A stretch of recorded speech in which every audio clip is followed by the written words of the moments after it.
آج 25 دسمبر ہے۔ عیسائی لوگ اسے اپنی کرسمس کے تہوار کے طور پر مناتے ہیں۔ اسلام غیر مسلموں کے ساتھ جو مسلمانوں کے علاقہ میں رہائش پذیر ہوں اچھے اخلاق کو اپنانے کا حکم دیتا ہے،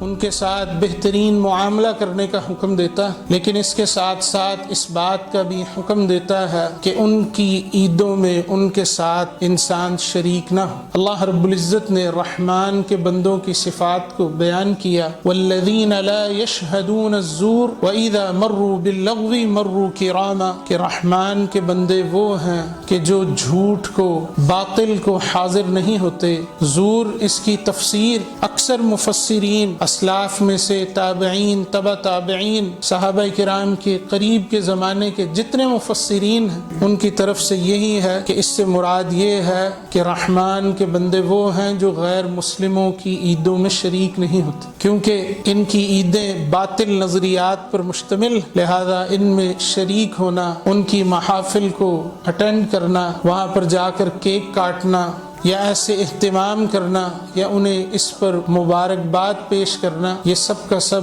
مداہنت کا راستہ ہے، کیونکہ جو کوئی بھی ایسا کرتا ہے، اور خاص کر آج کے اس دور میں مسلمان پہلے ہی ان سے مرغوب ہو چکے ہیں، جو کوئی ایسا کرتا ہے اس کے دل میں فوراً یہ خیال پیدا ہوتا ہے کہ یہ جو کام کر رہے ہیں یہ درست۔ ہم دیکھتے ہیں کہ جو چیز، جو نظریہ ان کا ہے عیسیٰ علیہ السلام کو اللہ رب العزت کا بیٹا قرار دینا، ہم اس پر ان کے ساتھ متفق نہیں ہیں۔ اللہ کا قرآن اس پر متفق نہیں ہے۔ وہ اللہ کے بندے، اللہ کے کوئی جز نہیں ہے، حصہ نہیں ہے، اللہ کی اولاد نہیں۔ یہ بہت بڑی اللہ رب العزت کو تکلیف دینے کے مترادف بہت بڑی بھاری بات، کوئی بھی انسان ایسی بات کرنے والا قریب ہے کہ اس نظریے پر آسمان و زمین پھٹ جائیں،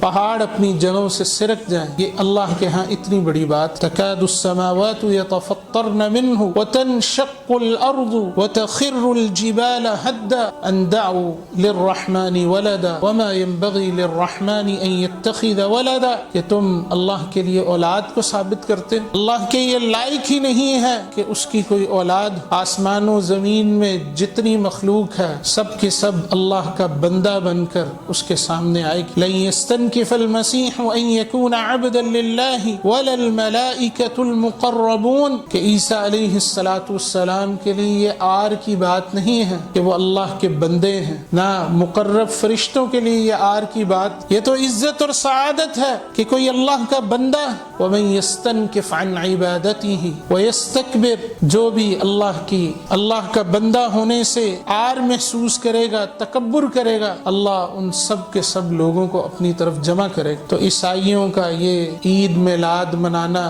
اپنے نبی کے پیدا ہونے کے دن پر، اسلام اسے باطل نظریہ کہتا ہے، اور وہ ہر وقت یہی دیکھتے ہیں کہ عیسائی وزیر اعظم بھی تو، صدر بھی تو ہمیں مبارکباد پیش کرتا ہے چھوٹی عید کے موقع پر، تو ہم کیوں نہ کر دیں؟ ہم ان کے اس نظریے سے متفق ہی نہیں ہیں، جس سے متفق نہیں کس طرح مبارکباد پیش کریں؟ ان کی شادی ہوگی ہم مبارکباد پیش کریں گے، لیکن یہ کرسمس منانا اس سے متفق نہیں ہے۔ ہندو ہماری عید الاضحیٰ سے متفق نہیں ہے، کبھی انہوں نے ہمیں مبارکباد دی کہ آپ جانور قربان کر رہے ہیں، آپ ہمیں گائے کا گوشت تحفے کے طور پر بھیجیں، آپ گائے کو ذبح کریں۔ ان کے ہاں ہم درست نہیں ہیں، وہ ہمیں مبارکباد نہیں دیتے، لہذا جو چیز ہمارے ہاں درست نہیں ہے ہمیں بھی اس کی مبارکباد انہیں نہیں دینی چاہیے۔ ان کے ساتھ حسن سلوک سے پیش آنا، ان کے ساتھ انصاف کا، احسان کا معاملہ رکھنا، ان کی دکھ اور تکلیف میں ان سے معاونت کرنا، مالی تعاون کرنا، ان کے کام میں ان کے ساتھ چل کر جانا، یہ تو درست ہے، لیکن ایسی عادت، ایسا طریقہ جو اسلام کے خلاف ہو اس میں شریک ہونا یہ کسی طور پر درست نہیں ہے، اور خصوصی طور پر کہ جب تابعین، تبع تابعین، اسلاف کی بہترین جماعتوں کے لوگ اس کا انکار کرتے رہے، تو یہ منکرات ہیں، اللہ رب العزت کی فرما برداری کے راستے نہیں ہیں، نافرمانی کے راستے ہیں۔ ہمیں ان کے شعائر میں شریک نہیں ہونا چاہیے، اور نہ ہی اس پر ان کی نقل کرتے ہوئے انہیں مبارکباد دینی چاہیے۔